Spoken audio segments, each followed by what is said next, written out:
हराम कामों और हलाल कामों में जो फ़र्क होता है ना वो हर इंसान को पता होना चाहिए। और ऐसे बहुत से काम होते हैं जो हमें लग रहे होते हैं कि वो हलाल हैं लेकिन वो हलाल नहीं होते हैं और हम लोग वो काम कर रहे होते हैं। तो पहले तो इस चीज़ का हमें फ़र्क करना बहुत ज़रूरी है। तो अगर ये चीज़ आपको समझ आ जाएगी ना तो आपकी ज़िंदगी जो है वो भी आसान हो जाती है, आपकी दुनिया मतलब संवर जाती है और साथ आपकी आखिरत जो है ना वो भी बन जाती है। चलते हैं आज के ब्लॉग की तरफ। आज का व्लॉग जो है ये मॉर्निंग के टाइम पे स्टार्ट हुआ था और आजकल गैस जो है उसकी टाइमिंग जो है सेट हो गई है। आपको पता ही है पंजाब में जो है गैस वो वक्फे वक्फे से बंद हो रही है और वो फ़िक्स टाइम से आ रही है। पहले ये चीज़ नहीं थी तो मैं नाश्ता बना रही थी तो मुझे यही था गैस बंद ना हो जाए। तो 9 AM तक मैंने नाश्ता अपना कंप्लीट करना था और यहाँ पे मैंने जो है ये प्याज और अंडे का जो है ना सालन वो बनाया था क्योंकि संडे की मॉर्निंग थी और यहाँ पे मुझे फटाफट से नाश्ता करना था। उसके बाद मेरा आज एक शादी पे जाने का प्लान था और वो भी साथ साथ आज मेरा होना था। तो वो मैं अगले क्लिप में आपके साथ शेयर करूँगी कि मैंने कौन सा ड्रेस पहना और वो मेहंदी का फंक्शन था और नाइट में हम लोगों ने वहाँ जाना था। तो वहाँ पे मेहंदी पे फिर यही कपड़े अच्छे लग रहे थे मुझे, तो मैंने यही निकाल लिए। और बहुत ज़्यादा बारिश भी हो रही है आजकल, आपको पता ही है। इधर पंजाब में तो बहुत ज़्यादा बारिश जो है ना उसका मौसम चल रहा है। तो ये ड्रेस मैंने लिया था ऑनलाइन और यही ड्रेस मैंने आज जो है ना पहन लिया था। ये पहले मैंने एक शादी पे पहना था और मेरा ये भी पड़ा हुआ था, तो मेहंदी का फंक्शन था तो मैंने सोचा कि यही ड्रेस जो है ना मैं आज पहन लेती हूँ। और उसके बाद मैं शादी पे चली गई थी। तो काफ़ी दिन हो गए हैं मुझे कि मैं बिज़ी थी और शादी की वजह से भी और उसके अलावा जो है फैमिली में थोड़ी सी गैदरिंग भी हो रही थी, तो मुझे व्लॉग अपलोड करने का बिल्कुल भी टाइम नहीं मिला। तो आज मैंने जिस टॉपिक पे बात करनी है वो टॉपिक बहुत इम्पॉर्टेंट है और वो टॉपिक यही है कि हमें हलाल और हराम जो है ना उसके फ़र्क का पता होना चाहिए। मतलब बेसिक जो चीज़ होती है जो हम समझते हैं आजकल या वैसे भी हम लोगों ने जो पढ़ा होता है ना, तो हमें यही लगता है कि हराम चीज़ें यही होती हैं जी, हराम खाना या हराम हलाल ये है जो हलाल मीट हो गया। लेकिन खाने के अलावा भी हराम और हलाल का जो फ़र्क है ना वो हमें पता होना चाहिए। कुछ लोग जो है ना ख़वातीन जो होती हैं वो अक्सर हर बंदे से बात कर लेती हैं। मतलब अगर वो किसी शॉप पे गई हैं तो वहाँ पे भी खड़े होकर बात कर लेंगी, अपना नंबर शेयर कर लेंगी। इवन अपने इन लॉज में हर बंदे से बात करेंगी। अपने हस्बैंड के भाइयों के साथ भी उनके नंबर एक्सचेंज हुए होते हैं और वो बात करती हैं बहुत फ्रैंकली। अब ज़रूरी नहीं है कि आपकी अटेंशन जो है ना वो बुरी होती है, लेकिन आप ये चीज़ इसको मायूब नहीं आप समझते और आप अपना नंबर एक्सचेंज कर लेते हैं। और वैसे भी फैमिली गैदरिंग में आप बहुत हँस-हँस के बात कर रहे होते हैं और आपके दिल में भी जो है ना कोई इस तरह की चीज़ नहीं होती है, लेकिन ये चीज़ जो है ना ये हलाल नहीं होती है। तो इस चीज़ का आपने बहुत एहतियात करनी है और अपनी ज़िंदगी में आपने इन कामों से बचना है। जो चीज़ें अल्लाह ताला ने हदूद मुकर्रर की हैं ना उनका आपको पता होना चाहिए।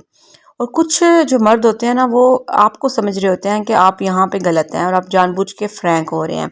हालांकि आपकी अटेंशन इस तरह नहीं होती है और आपको नहीं पता होता कि अगला बंदा आपको किस तरह ले रहा है। और अक्सर आपके इर्द गिर्द जो मौजूद ख़वातीन होती हैं जिनके वो हस्बैंड होते हैं ना वो भी आपको गलत समझ रही होती हैं।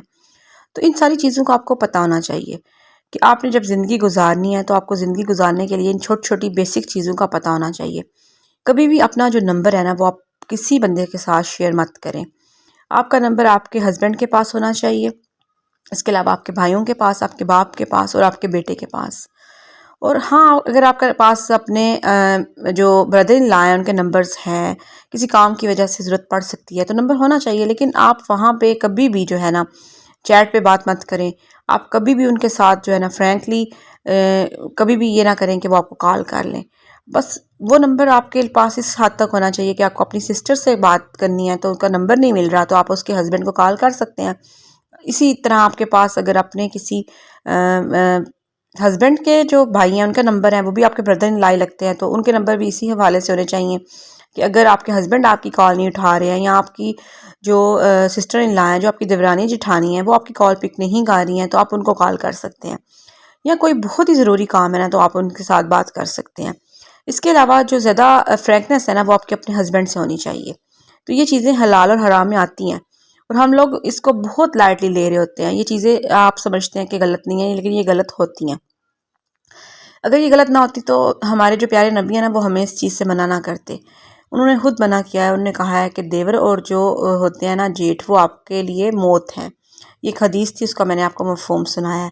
मतलब उन्होंने भी कहा है कि कुछ हदूद जो है ना वो मुकर्रर होनी चाहिए। इसके अलावा वैसे भी बहुत से रिलेशंस होते हैं जो आपकी फैमिली में होते हैं, आपके कज़न्स होते हैं, आपके हस्बैंड के कज़न्स होते हैं, और इसके अलावा उनके भतीजे भांजे जो बिल्कुल जवान होते हैं, आपसे थोड़ा ही एज गैप उनसे साथ होता है, उनके साथ भी आपका एक जो है ना डिस्टेंस होना ज़रूरी है। बहुत ज़्यादा फ्रैंक होना ये सारा कुछ हराम में आता है। और भी बहुत से काम हैं जिनसे हमें बचना चाहिए, जो हमें लग रहा होता है कि हलाल है लेकिन वो हलाल नहीं होते हैं। अब जहाँ तक ड्रेसिंग की बात रही, तो अपनी ड्रेसिंग की आप कोशिश करें कि अच्छी होनी चाहिए। आप अपनी ड्रेसिंग को ऐसा ना करें कि आपको लगे कि ये हराम नहीं है। अक्सर ख़वातीन ये बात करती हैं कि फेस का पर्दा नहीं होता, या फिर जो है सर का पर्दा नहीं है, वो गले में दुपट्टा ले लेती हैं। ये तो बहुत पर्सनल चीज़ है हर बंदे की। लेकिन आप कोशिश क्या करें कि अपना जो सर है ना उसको कवर किया करें, अपने बालों को कवर रखा करें। फेस का हाँ पर्दा मैं खुद भी नहीं करती हूँ, तो मैं ये नहीं कहती कि ये पर्दा आपको ज़रूर करना चाहिए, या मैं ये भी नहीं कहती कि ये पर्दा जो करते हैं वो गलत करते हैं। तो जो करते हैं वो सही करते हैं, वो हमसे ज़्यादा अफजल होंगे जो पर्दा करते हैं फेस का। तो इस इन चीज़ों में भी हलाल और हलाल जो है ना, हलाल और हराम जो है ना उसके कामों का हमें पता होना चाहिए। तो अपने बाल जो है हमें चाहिए कि हम छुपाएं।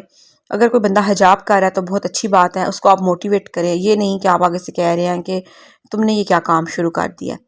और वैसे भी किसी की पर्सनल जो ज़िंदगी होती है ना उसके ऊपर आपको कभी भी जो है ना बात नहीं करनी चाहिए। किसी की ड्रेसिंग के ऊपर, किसी की पर्दे के ऊपर, किसी की इबादत के ऊपर आपको बात नहीं करनी चाहिए। तो ये चीज़ें भी जो है ना आती हैं। और इसके अलावा अक्सर जो लोग हैं ना वो बैंक से ले लेते हैं, लोन ले लेते हैं, या बैंक से वो क्या करते हैं इंश्योरेंस करवा लेते हैं, और उनको लगता है कि ये बहुत नॉर्मल सी चीज़ है, हर बंदे ने कराई हुई है। लेकिन आपको पता होना चाहिए कि जो सूद है ना वो हमारे मज़हब में मना है। और जब आप कोई भी चीज़ अगर आप लोन लेते हैं ना बैंक से, स्पेशली बैंक से जब आप लोन लेते हैं तो वो आपको सूद की तरह ही वापस करना होता है। इस तरह अगर आप इंश्योरेंस करवा रहे हैं ना, आपको उसके बारे में भी पता होना चाहिए कि आपने जो पैसे जमा कराने होते हैं ना वो आपको डबल होके मिलते हैं। तो वो भी आप समझें कि एक सूद ही है। तो इन सूद की जो चीज़ें हैं ना इनसे आपने बचना है। इन चीज़ों को आपने इतना लाइटली नहीं लेना। इसके अलावा अक्सर एक पॉलिसीज़ होती हैं कि आपके पास बहुत ज़्यादा अगर अमाउंट है ना आप बैंक में जमा करवा देते हैं, तो आपको उसके जो है ना आपको जो पैसे हैं वो रिसीव हो रहे होते हैं। तो उसके लिए भी आपके पास ऑप्शन होता है, आप वो वाला ऑप्शन यूज़ ही ना करें जिसमें आपको पैसे रिसीव होने हैं, क्योंकि वो भी एक सूद है। जब आप पैसों को रख के बैंक में और ऊपर से पैसे ले रहे होते हैं 20,000 40,000 जितनी आपकी अमाउंट होती है उस हिसाब से आपका कोई प्रॉफिट निकल रहा होता है, तो उसको भी आप बहुत लाइटली लेते हैं, लेकिन वो सूद होता है। तो इन सारी चीज़ों का आपने ख्याल रखना है। अगर आपको लगता है कि ये बहुत आम सी चीज़ है तो ये आम चीज़ नहीं है। और दूसरी चीज़ जो है ना, अक्सर औकात ऐसा होता है कि हम लोग अगर बाहर के कंट्रीज़ में रह रहे हैं और हम लोग सोचते हैं कि हम पार्टीज़ में जा रहे हैं, अगर हमारे वहाँ पे जो क्रिश्चियन लोग हैं ना वो हमें बुला लेते हैं, अपनी क्रिसमस पार्टीज़ में बुला लेते हैं वो, तो आप ठीक है चले भी जाते हैं, आपका एक सोशल जो है उनके साथ रिलेशन होता है और आपको रिलेशन रखना भी चाहिए। तो आप उन पार्टीज़ में जाएँ, लेकिन आप ये ज़रूर एहतियात किया करें कि खाने में वो जो बर्तन यूज़ कर रहे हैं वहाँ पे भी जो मीट इस्तेमाल हो रहा है वो मीट हलाल नहीं होता। ठीक है, आप वहाँ पे हलाल आइटम्स खाते हैं, आप वेजिटेबल्स वाली चीज़ें यूज़ करते हैं, लेकिन जो हराम चीज़ें होंगी ना उनको आप अवॉइड करते हैं। ये उनको भी पता होता है, वो आपको सर्व ही नहीं करते। अक्सर मेरे जो बहन भाई बाहर हैं वो ये बातें बताते हैं मुझे। लेकिन जो आप बर्तन ले रहे होते हैं ना, वो उन बर्तनों में भी तो वो मीट उन्होंने डाला होता है, तो वो भी हलाल नहीं रहा होता। तो ये चीज़ का भी आप एहतियात किया करें। और पर्सनली मुझे पूछे ना तो मैं तो इस तरह की पार्टीज़ में जाना पसंद ही नहीं करूँगी जहाँ पे एक हराम चीज़ भी मिल रही है, तो अवॉइड ही करूँगी। दूसरा जो क्रिसमस है वो हमारे लिए तो बिल्कुल भी एक ऐसा इवेंट नहीं है जिसको हम लोग कहें कि वो हमें उसे सेलिब्रेट करना चाहिए, क्योंकि वो चीज़ें आपको पता हैं। तो वो भी आप कोशिश करें कि आप इस तरह की पार्टीज़ में जाने से एक्सक्यूज़ कर लें। बाकी जो चीज़ें होती हैं ना, आपको लग रहा होता है कि वो आप हलाल हराम का जो है बिल्कुल भी कॉन्सेप्ट नहीं है, तो वो चीज़ें अक्सर ये हराम होती हैं और हमें लग रही होती हैं कि बहुत नॉर्मल सी चीज़ है, लेकिन ये नॉर्मल नहीं होती है। जैसे कि पहले मैंने बात किया कि हम लोगों को अपना नंबर जो है ना वो हर एक से एक्सचेंज नहीं करना चाहिए, हर एक से फ्रैंक होके चैट नहीं करनी चाहिए। और दूसरी चीज़ यहाँ पे मैं बात करूँगी कि जो हम हाथ से सलाम ले लेते हैं अक्सर अपने कज़न से, अपने जो है ना ब्रदर इन लॉ से, या किसी से भी आप हाथ से सलाम ले लेते हैं, अगर आप बहुत ज़्यादा ओपन माइंडेड हैं तो ये चीज़ आपको लग रही होती है कि हराम नहीं है, तो ये भी बहुत ज़्यादा हराम चीज़ है। तो ये चीज़ें आपको पता होनी चाहिए। तो बस मैंने आज कुछ पॉइंट आपके साथ शेयर किए हैं। मैं उम्मीद करती हूँ कि मेरा आज का व्लॉग आपको पसंद आया होगा। मिलते हैं एक नए व्लॉग में, एक नई बात के साथ, एक नई सोच के साथ। अपना बहुत ख्याल रखिएगा, दुआओं में याद रखिएगा। अगर आप मेरे चैनल पर नए आए हैं तो मेरे चैनल को सब्सक्राइब करें, लाइक कमेंट एंड शेयर करें। तो अपना बहुत ख्याल रखिएगा और अल्लाह हाफिज़ फ़ी अमान अल्लाह।